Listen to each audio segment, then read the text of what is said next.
Bonjour. Bonjour. Présentez-vous s'il vous plaît. Je suis Moussa Gattaher, je suis porte-parole de la CMA. Je suis aussi le représentant de la CMA au sein du Comité national d'organisation du dialogue national inclusif et chef de la délégation de la CMA au niveau du dialogue national. Alors, Monsieur Taher, après 2 jours de travaux d'assises du dialogue national inclusif, quelles sont vos impressions? Bon, nos impressions ne peuvent être que positives parce qu'elles sont les fruits de notre conviction ferme et profonde que seul le dialogue peut être la voie du salut pour tout le monde, pour le pays et pour l'ensemble des filles et des fils du pays. En venant à ce dialogue, on n'avait aucun a priori. On est venu avec nos idées, avec nos propositions et avec ce que nous pensons être une contribution positive pour une issue aux différents problèmes que rencontre le pays.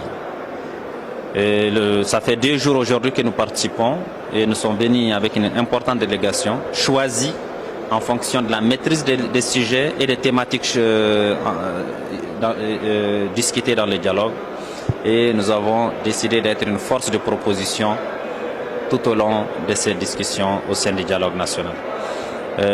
Ces 2 premiers jours ont été très constructifs et instructifs parce qu'ils ont permis aux Maliens, à toutes les forces vives de la nation, de se parler sans interférence aucune, de se parler sans médiation aucune.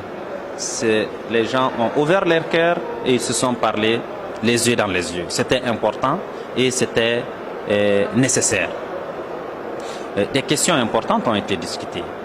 Et pour ce qui est de la CMA, nous avons voulu rassurer tout le monde que nous avons aucun problème à parler, à expliquer l'accord pour la paix et la réconciliation ici le président d'Alger.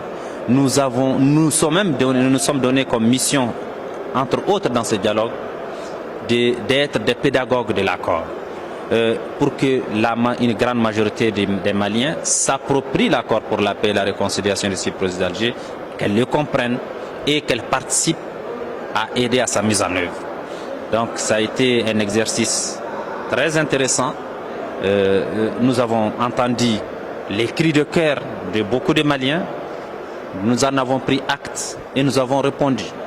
La CMA a tenu à rassurer tous ceux qui l'ont interpellé qu'elle est plus que jamais disposée à aller dans le sens de la retrouvaille, de l'union et de la complémentarité de l'ensemble des filles et des fils du pays.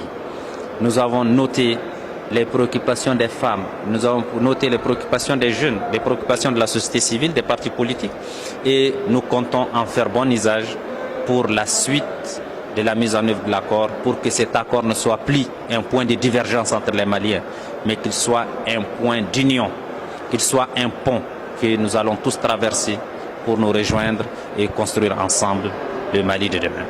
Alors, qu'en est-il avec les retours des femmes à Kidal? Qu'en est-il? La question a été posée, la question de l'armée, du retour de l'armée, mais pas que ça. Il y a eu aussi la question relative au retour des services de l'État. Il y a eu la question du retour de tous les autres services. Nous avons expliqué que nous nous inscrivons entièrement dans l'esprit et dans la lettre de l'accord et dans les dispositions qui prévoient le retour de l'armée. Et ce retour doit se faire dans le cadre de l'armée reconstituée, mais on a précisé qu'aujourd'hui, il n'y a aucun obstacle et aucune partie ne s'oppose au retour des services de l'État à Kidal. Et nous avons lancé un appel, vous étiez dans la salle certainement, nous avons demandé à toutes les forces vives de la nation présentes dans la salle, nous avons adressé une invitation à venir à Kidal pour voir de leurs propres yeux la réalité. Qu'elles viennent, que ces personnes qui iront à Kidal, de retour, transmettent la réalité qu'elles ont vue et vécue à Kidal auprès de l'opinion nationale. C'est entre autres ce qui a manqué pendant tout ce temps. Les Maliens, dans une grande majorité, ont pensé ou ont cru que Kidal était un no man's land inaccessible pour eux. Kidal est ouvert aujourd'hui à tout le monde. L'armée également, aucun il n'y a personne aujourd'hui au sein de la CEMA qui est contre le retour de l'armée à Kidal. Elle a commencé avec nous avons déjà un début de retour de l'armée à travers les premiers éléments du mécanisme opérationnel conjoint, dans lequel il y a des éléments des FAMA, il y a des éléments des mouvements. Ensemble, ils constituent l'embryon du mécanisme opérationnel conjoint. Et tout au long de la mise en œuvre de l'accord, l'armée retournera et se redéploiera sur l'ensemble du territoire. Mais il faut l'accompagnement de tout le monde.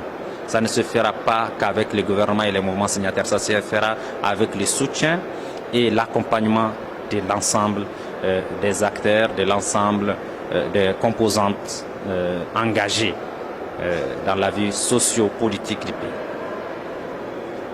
Votre dernier appel à l'endroit des Maliens? L'exercice que nous avons fait pendant ces 2 jours, qui va continuer jusqu'à dimanche, est un exercice qui valait la peine d'être fait. Nous avons remarqué l'absence de certains acteurs politiques. Cela, nous le déplorons parce que nous avons voulu qu'ils viennent, ils font partie des Maliens avec qui nous avons voulu discuter.